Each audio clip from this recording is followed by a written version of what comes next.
Haleluya. Dan kita masih tinggal di dunia. Sekitar kita ini ada dunia. Terus terang aja saudaraku, tubuh kita ini sangat bereaksi dengan dunia. Ya, tetapi inilah dia kabar baik tadi ya, hasilnya. Di dalam ini sudah lain. Ada Yesus, ada kehidupan kekal, ada Zoe, ada Roh Kudus, ya. Ada Yesus, hati Yesus, kasih Yesus, kuasa Yesus di dalam. Haleluya.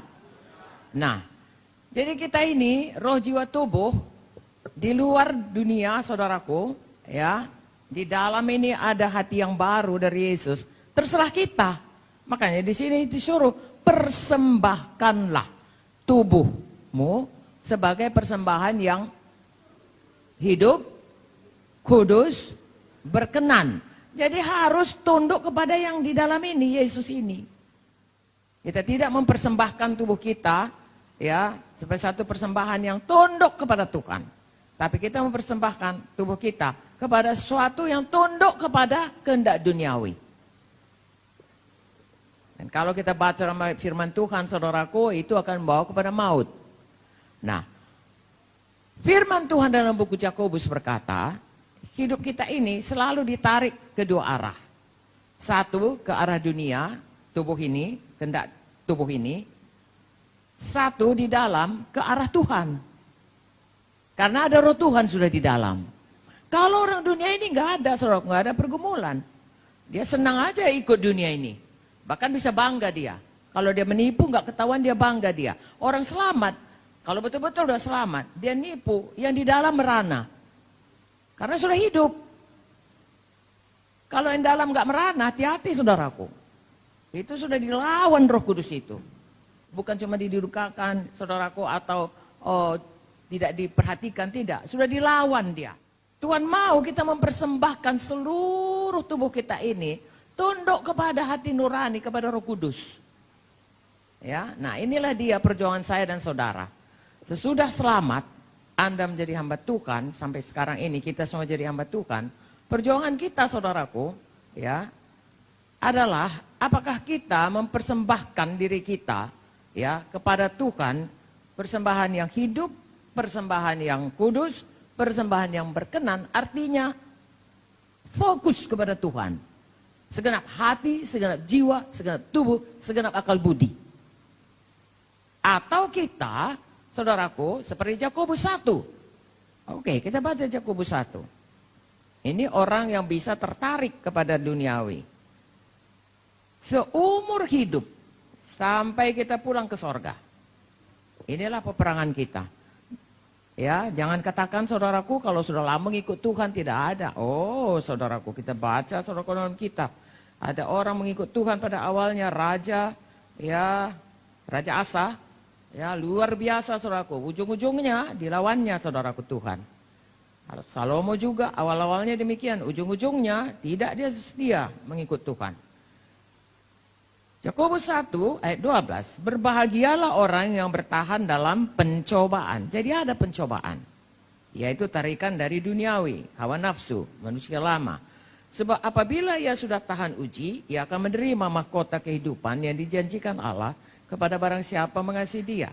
Dengar baik-baik. Apabila seorang dicobai, ya, janganlah ia berkata pencobaan ini datang dari Allah. Sebab Allah tidak dapat dicobai oleh yang jahat dan dia sendiri tidak mencobai siapapun. Tapi tiap-tiap orang dicobai oleh keinginannya sendiri. Karena ia diseret dan dipikat olehnya. Dengan kata lain oleh nafsunya sendiri. Sebenarnya Tuhan memberikan nafsu kepada manusia, kehendak yang kuat, desire, ya, a very strong desire. Itu adalah untuk kebaikan kita. Kita masih diberikan nafsu makan. Saudara bayangkan kalau orang nggak punya nafsu makan bisa mati. Orang sakit nggak ada nafsu makannya mati, saudaraku. Tapi Tuhan berikan nafsu makan orang untuk hidup sehat. Nafsu makannya itu adalah fokus untuk hidup kuat sehat bagi Tuhan.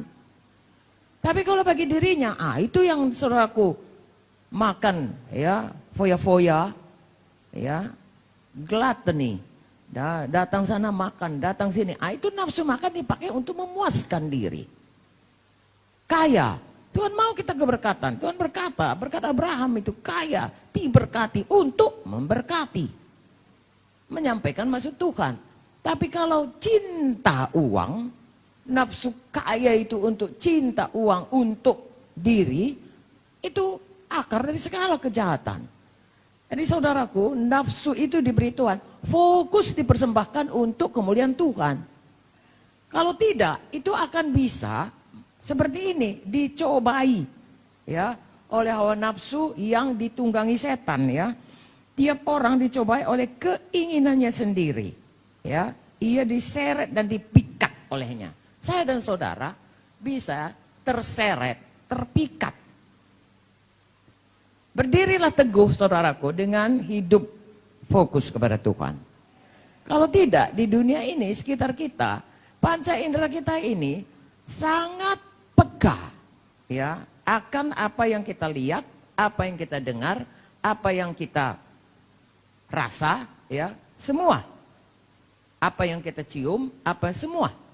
Saudara kalau cium bau-bau, saudara menjauhinya. Saudara cium, ayam goreng, saudara cari di mana ayam goreng itu. Kalau dia tidak dikuasai, dipersembahkan kepada Tuhan, ya tubuh kita ini untuk Tuhan, maka hidup kita ini akan selalu terpikat, terseret, lalu seluruh kejahatan bisa kita kerjakan. Itulah akibatnya. Kalau dosa, ia melahirkan dosa, dan kalau dosa itu sudah matang, ia melahirkan maut. Jangan mau dipikat, diseret.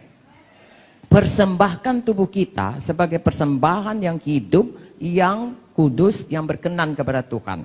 Kasihi Tuhan dengan segenap hati, segenap jiwa, segenap akal budi, segenap kuat kita. Amin, saudaraku.